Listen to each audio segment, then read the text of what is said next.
We're joined today by Toby Young, General Secretary of a Free Speech Union. Way back in 1991, Toby co-founded Modern Review before moving to New York to work with Vanity Fair, an experience he later outlined in How to Lose Friends and Alienate People. As well as a best-selling author, he's an associate editor of The Spectator, the founder of website The Daily Skeptic, co-founder of several free schools, and the recently crowned Contrarian of the Year. Welcome, Toby. Thank you so much for joining us today. Thanks, Matt. If we could start with looking at a general overview of where we are now, and I'd like to do that in two ways if possible. Firstly, it's been an extraordinary time in Europe. We recently saw what was described as an orgy of violence in Rotterdam, with Dutch police apparently opening fire on protesters. Vienna's seen days of protests after its mandatory vaccination policy was announced, and there's also been trouble in Brussels. There's a number of factors at play, and I think that's particularly true of the Netherlands. But do you think, in a way, this was an inevitable outcome after the last 20 months? I don't think it was inevitable in the sense that the pandemic was planned, and that strings have been pulled and are being pulled by a sinister cabal of millionaires, linked to Klaus Schwab and Bill Gates and the rest of them. I think that this is, what's happening in Europe is politicians out of their depth who've run out of ideas, just trying to stick to their original strategy, even though that strategy is clearly failing. And that original strategy was to try and roll out the COVID vaccines, persuade the majority of people in their populations to become vaccinated, in the hope that that would end the pandemic and we could gradually return to normal and their economies could get back on track. I think what's become apparent is that when the vaccines were first released, they were oversold. So the initial trial data indicated that they were more effective than they turned out to be. Not when it comes to preventing severe illness, hospitalization, or death. They still seem to be pretty effective when it comes to those three things, but even their effectiveness in those areas seems to wear off over time, which is why governments are now trying to persuade people who've been double jabbed to get a booster. But they're not nearly as effective as originally thought when it comes to preventing people getting infected or infecting others. But governments across the world don't seem to have adjusted their strategies to, in light of that more recent assessment of the effectiveness of the vaccines. So, there doesn't seem to be a great deal of point behind introducing vaccine passports if the vaccinated are only marginally less likely to infect others than the unvaccinated. Similarly, there doesn't seem to be a great deal of point in locking down the unvaccinated, as happened in Austria briefly, if the unvaccinated aren't much more likely to infect people than the vaccinated. Similarly, Austria's now announced that vaccines will be mandatory from the 1st of, I think, February next year. And I think the plan is to fine people who refuse to get double jabbed €3,600, and if they refuse to pay those fines, to imprison them for up to 1 month. And Germany looks as though it's going to follow suit and make vaccinations mandatory, and they've already been made mandatory in other parts of the world, not in other parts of Europe. But again, there doesn't seem to be a great deal of logic to such a draconian infringement of liberty if being vaccinated only makes you marginally less likely to infect others, if at all, over time. But politicians just seem to have decided mass vaccination is the way out. And we're not going to deviate from that strategy, even though we now realise that the vaccines aren't nearly as effective as originally believed when it comes to preventing people becoming infected and infecting others. Was that inevitable? I mean, Is it inevitable that politicians won't change their minds when the facts change? Maybe it is, because for politicians it's always quite embarrassing to U-turn. Though Boris seems to have developed quite a thick skin when it comes to U-turning. But you can see. I suppose it's true of politicians down the ages that when they've kind of put all their eggs in one basket, when they've decided a strategy is the correct strategy and gone all in on it, when it doesn't work, it's not that unusual for them to kind of doggedly stick to it, even though the evidence that it's not working is overwhelming. Maybe they'll abandon it in due course, but I don't see that happening anytime soon. So it was inevitable in the sense that politicians are always vainglorious and foolish and stubborn, but not inevitable in the sense that it was always planned for, because people wanted to introduce some kind of social credit system along the same lines as China's. Of course. And you mentioned there politicians doggedly sticking to one policy, regardless, even in this case, where it's a draconian infringement of liberty, to use your terms.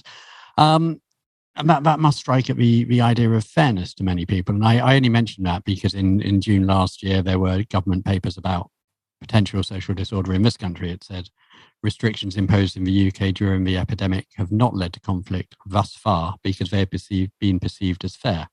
Any sense of inequality arising from the imposition of measures would likely lead to civil disorder. Do you believe that there is a line? Do you think that governments are struggling to keep to that line? Are some of them crossing it? Is there a danger of that line being crossed and perhaps worse to come? Or what's your view on that? Yeah, I think governments in continental Europe, particularly the Austrian, the German, the Belgian, the Dutch governments, do appear to have crossed that line.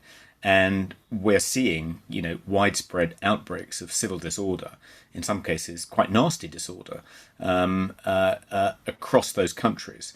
And I think that is related to a sort of sense of injustice. I don't think the people out on the streets protesting are just the unvaccinated. I think they're, in some cases, vaccinated people as well, but who don't think the unvaccinated should be persecuted and who don't think there should be COVID restrictions imposed again this winter. I think the UK government initially seemed to overestimate the unwillingness of the British public to tolerate restrictions on their liberty. The UK government pumped out a lot of scary propaganda, particularly last year, about the likely impact of COVID-19. And I think that led to a lot of people becoming quite frightened. And they were proved, I think, more willing to tolerate what Lord Sumption has described as the greatest curtailment of liberty in the history of these islands. I think the government was pleasantly surprised by that, but I think in England, in particular, the public appetite for more lockdowns seems to have diminished. Since the lifting of the restrictions in England on July 19th, I think people have got used to going back to leading a fairly normal life. If you go on, the tube in London, only about half the passengers seem to be wearing masks. Sometimes it's less than that. If you go on trains in any other part of England, very, very few people are wearing masks, with some exceptions. I got a train back from Oxford the other day, and a lot of people on that train were masked, but I think that's because Oxford is the kind of centre of kind of compliance with COVID restrictions. But I do think that if Boris tried to reimpose restrictions in England in the run-up to Christmas, that would meet with some resistance.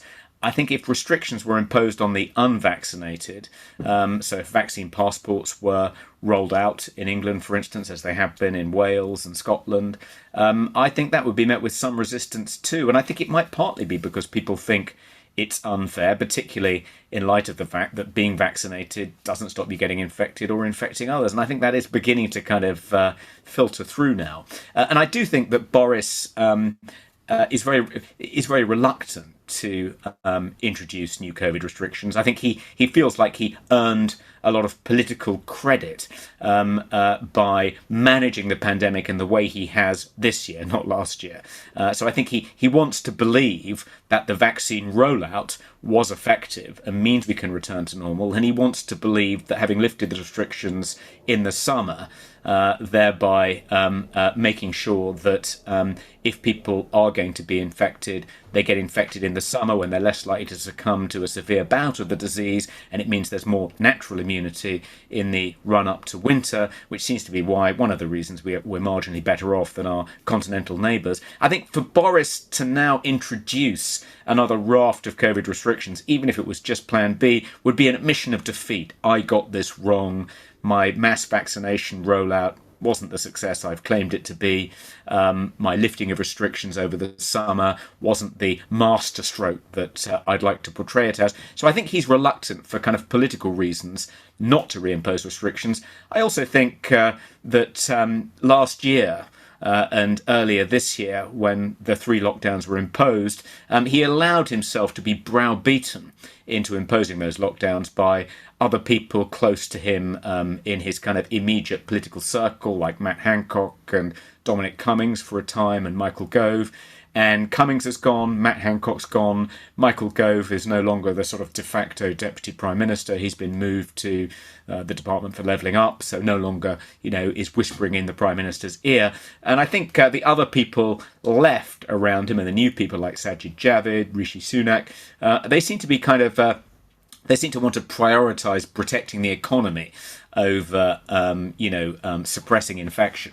And I think it's clear. It's become pretty clear, even to the most thick-skulled politicians in our government, that the various suppression measures that were introduced last year were just completely ineffective.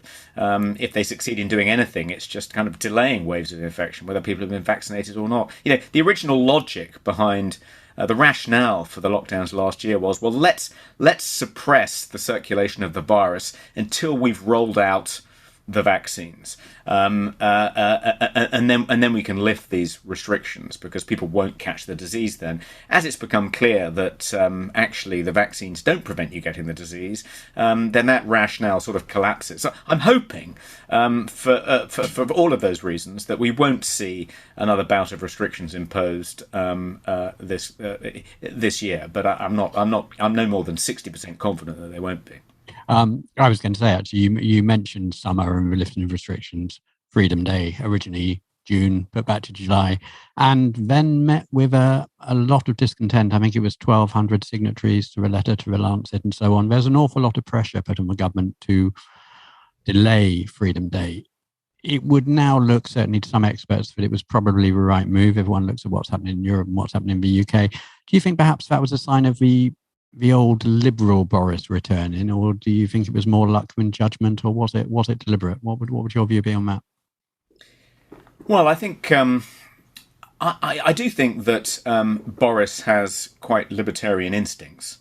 If you look at his columns for the Daily Telegraph dating back, 2 decades, he was a staunch libertarian conservative, and even though he appeared to have completely parted company with those instincts in 2020, I think they have begun to reassert themselves. And I think the various apocalyptic warnings by public health scientists and others, you mentioned the letter to the Lancet signed by 1,200 people, but many of them in independent Sage, some of them in Sage. The fact that they produced these apocalyptic warnings and predicted that if Boris lifted restrictions on July 19th, Armageddon would follow, including Neil Ferguson. He said that he thought that up to 100,000 new infections per day was inevitable if restrictions were lifted, and in all likelihood it would be 200,000 a day. The fact that they effectively cried wolf, the fact that they've been proved definitively wrong, is quite helpful, because it means Now they're applying pressure on Boris to at least move to Plan B, and predicting these dire outcomes if he doesn't means that Boris can take those predictions with a pinch of salt. They've sort of shot their bolt. They've damaged their credibility by sort of becoming so hysterical, issuing these hysterical warnings about what would happen on Freedom Day. And the fact that none of it's happened, I think, has been in some ways quite helpful. So I'm grateful to them for crying wolf so loudly last summer. And just moving on slightly to the second point I was going to make at the beginning, which is where we are now, and literally where we are now, in the sense that we're recording a podcast, we're looking at the pandemic, we'll be discussing elements of free speech.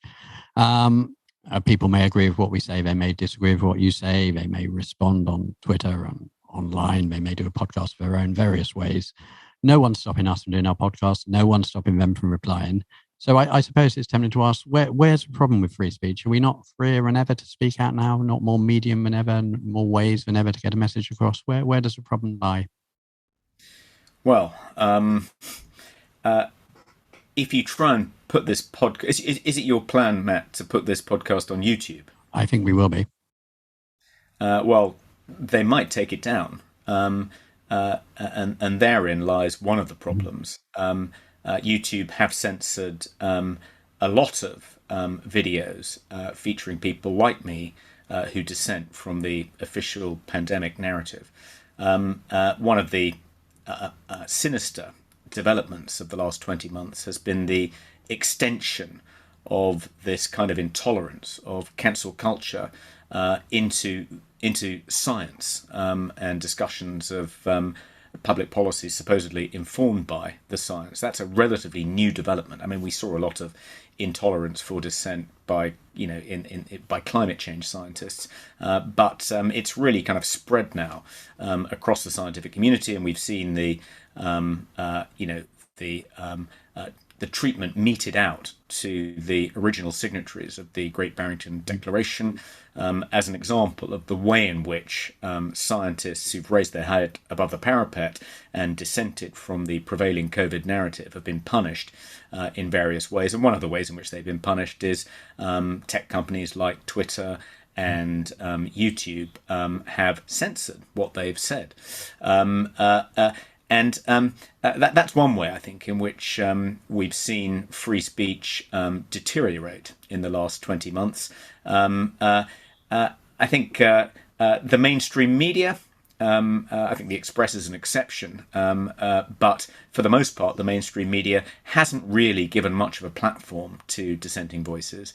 Rather, it has kind of regurgitated the official government line, apparently without much kind of pause for thought. And that's partly, I think, groupthink, partly because one of the things we've witnessed over the past 20 months is that educated professional elites have been more than willing to go along with COVID restrictions, lockdowns, mask mandates, the rest of it, partly because it's a kind of high status indicator. If you support the various measures that governments have introduced, whether lockdowns or vaccinations, that's a way of indicating that you're a member of the elite. It's become a high status indicator, and if you challenge those measures, if you dissent in any way, that's a low status indicator. You're thought to be a bit of a deplorable, sort of like one of the kind of group of yahoos who stormed the Capitol building this January in Washington. It's become deeply unfashionable. You're smeared as a conspiracy theorist or an anti-vaxxer or a COVID denier, even if you're none of those things and your reservations are rooted in a concern for our civil liberties, as in the case of Lord Sumption. So I think we have seen an attempt to suppress dissent during the past 20 months to the kind of prevailing COVID pandemic orthodoxy. Most of it hasn't been too heavy-handed. Most of the censorship has been quite soft. So it's been things like shadow banning, kicking people off social media platforms or temporarily banning them from big social media platforms, keeping them off the airwaves, the BBC, Sky, Channel 4, etc. But it hasn't been, it hasn't been the state intervening, at least not in this country, to imprison people who dissent from the official narrative. I think in other countries it's worse. But in Australia, for instance, we've seen some pretty heavy-handed treatment of people who've just posted mildly dissenting points of view on Facebook and elsewhere by the authorities. But I think there are other respects in which free speech is under threat as well. I co-founded the Free Speech Union in February of last year, and I had no idea quite how fortuitous the timing would turn out to be. Not only was it a month before the first lockdown and the associated suppression of dissent from those public health measures, but it was also it was just before we saw the explosion of support for the Black Lives Matter movement as a result of the killing of George Floyd in Minneapolis. And one of the things we saw one of the things we've seen in the immediate aftermath of George Floyd's killing is intolerance for any dissent from the official BLM narrative. So in America, you can get cancelled if you say you don't want to defund the police, or you don't think American society is systemic, or the American criminal justice system is systemically racist, or you don't think white people are privileged. And we've seen that in this country too. Many of the people the Free Speech Union has come to the help of are people who've got into trouble, been cancelled, because they've challenged that narrative. One example, Nick Buckley, who set up a charity in Manchester to work with young people, mainly young homeless people, been going for about 15 years. He was given, I think, a CBE or an OBE for his work with young people in this charity. But he wrote a post, I think, for LinkedIn, which was mildly critical of the BLM narrative. He didn't like the way in which it racialized young people and encouraged them to think of themselves in terms of their ethnicity, their skin color. He thought that was divisive and wouldn't be helpful in bringing young people together in Manchester. And he wrote a blog post to that effect. I mean, a fairly mild challenge to the kind of BLM narrative. And as a result, some people got a petition up saying he shouldn't be in charge of this charity, shouldn't be working with young people, accused him of being a racist.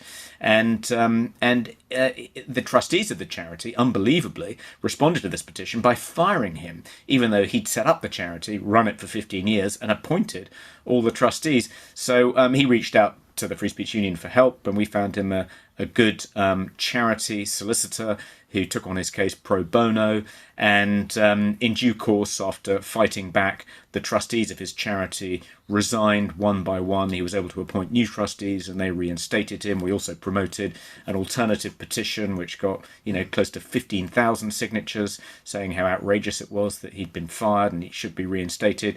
So that's just one example, but there are many Nick Buckleys who've suffered, lost their livelihoods as a result of criticising BLM and some of the kind of more outlandish claims made by BLM and its supporters.